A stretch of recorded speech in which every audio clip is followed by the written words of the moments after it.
everyone, welcome back to the Windmill. I'm Windstorm 64, and once again, I'm doing another Mario video. Much like my last video, this will be a video listing off some of my favorite games. In this case, it will be the Mario spin-off games. The major difference here, as you can see by the title, is that today we are talking about not 10, but 7 games. Also, if you are unaware, Mario Maker and Paper Mario were included in my top 10 favorite Mario games video, so they won't be included here.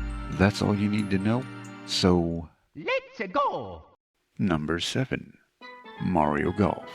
Kicking off this list, we have a game series that I don't hear or see people talking about much, which I understand. Mario Golf isn't what I'd call the most entertaining to watch, nor is it particularly interesting to talk about. I will say that I always had fun with these games, though.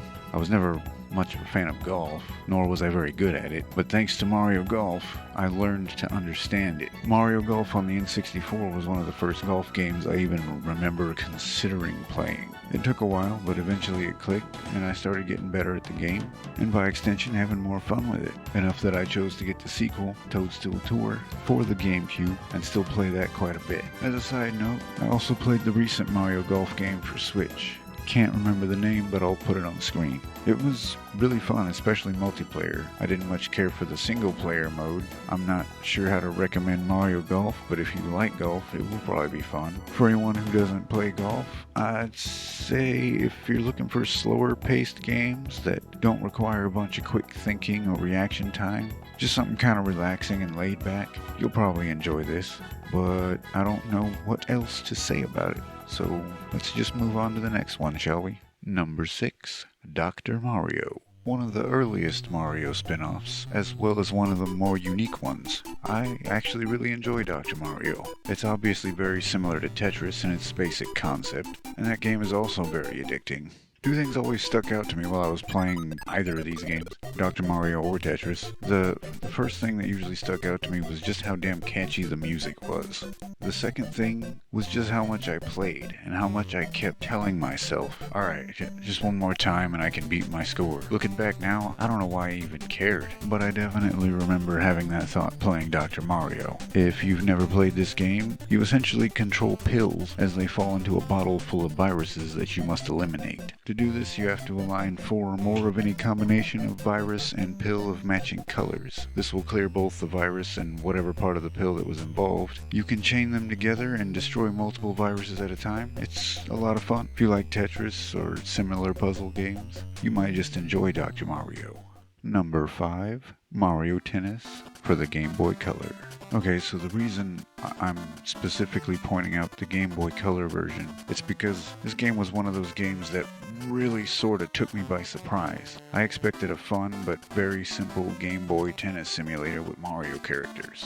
And yeah, I got that, but I ended up with so much more. And what I ended up with was surprisingly complex and in-depth. It's a game that I can only describe as a tennis RPG. You create and name your own character, and you take on the role of a new student at a tennis academy. You can train with coaches or machines, and once you reach higher ranks in the academy, you gain access to new gear like shoes and rackets that alter or improve your performance. There are even weighted shoes and rackets specifically for training. Spoiler warning if you haven't played this, but the story culminates with you getting accepted into the varsity team, and you get invited to this big tournament where, for winning, you get to travel to the Mushroom Kingdom and have a match against Mario if you're playing in singles, or against both Mario Bros if you're playing doubles. It's goofy, but incredibly addicting and fun. This game actually got me interested in playing tennis when I was younger, enough that I had my own racket, balls, and I practiced against the wall quite a bit before I just kind of moved on to the next childish obsession. Whether you like tennis or not, this game is pretty fun. It can be frustratingly challenging at times, and sometimes they want you to play really long tennis matches that just drag on forever. So I'll say this, Mario Tennis on Game Boy Color is not for everyone, but if you're up for a challenge, or just really like tennis and or Mario, I'd at least give it a try. Number 4. Mario Kart.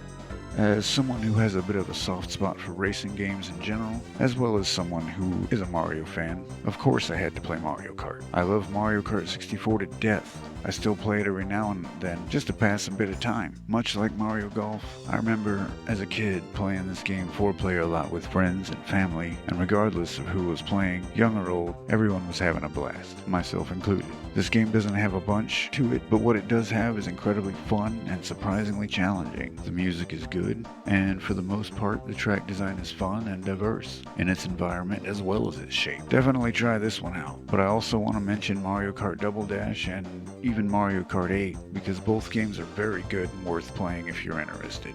Of course, I'd recommend just about any Mario Kart game, even if I haven't played it, except maybe that mobile Mario Kart game. Not much else to say about it, so we're gonna move right along. Number 3. Mario Party.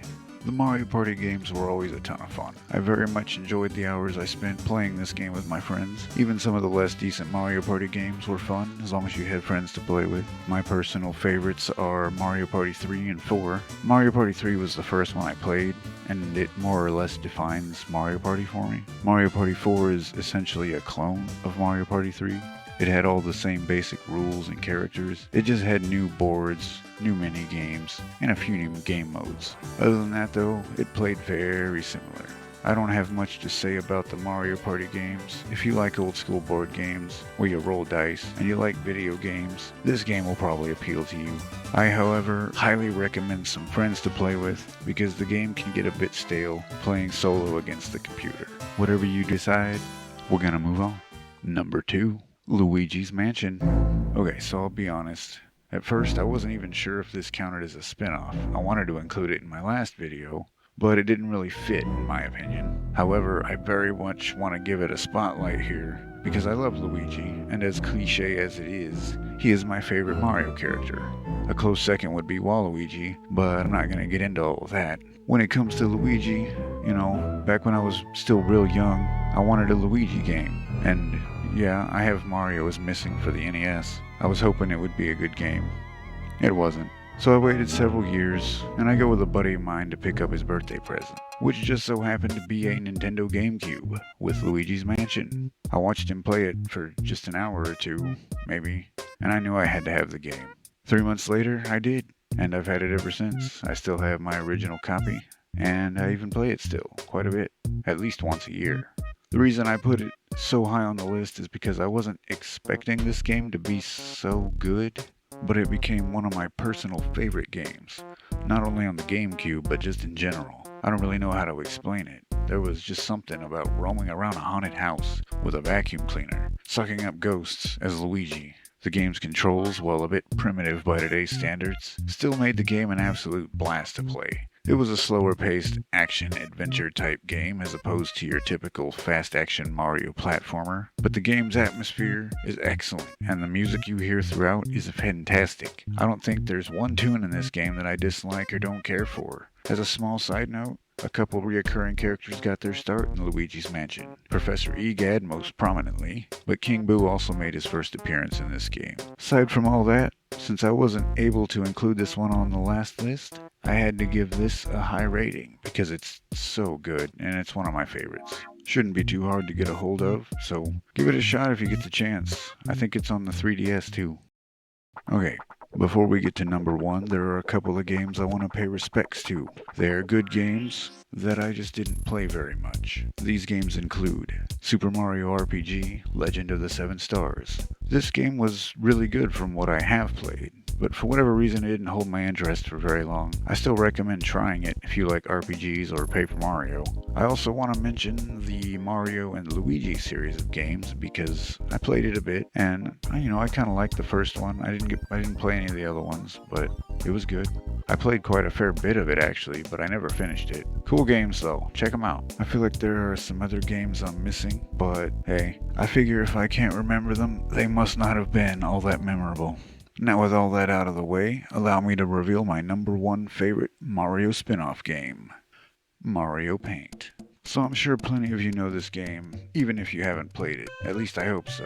I have to say right off the bat that while this is nowhere near my most played Mario spin-off, nor would I call it the most fun. I love this game. So much so that I went out and bought a second copy just because. I still play the game to this day when I'm in the right mood. It's incredibly relaxing and fun to chill out and just doodle with Mario themed stuff. Although, if you know this game, then you know that painting pictures is only a fraction of the fun. The game not only features a music maker activity, but also a very addicting fly swatting minigame. The music in the game is very good and doesn't really get tiring if you listen to it for long periods. Even if it does, you have the option to change it or even turn it off altogether. The game has a very satisfying and fun sound design as well. Everything seems to have a unique sound effect, even things that don't need them. Some of your tools have really interesting and cool options, the most notable being the reset rocket, which simply erases the current drawing. But you have like 10 different options that range from quick and practical to trippy and cool.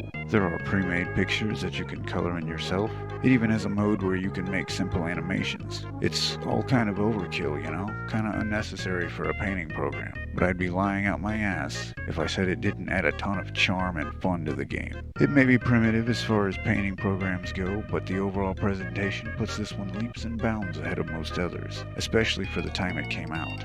This game isn't the easiest to come by, and you have to have the SNES mouse to play it. Even if that weren't the case, I'm not exactly sure how to recommend this game. To some it will likely come off as a fun little novelty and not much more. Fair enough. But if you have a creative or artistic side, and you really like retro video games, I'd give this one a chance if it sounds interesting, and you can find a copy.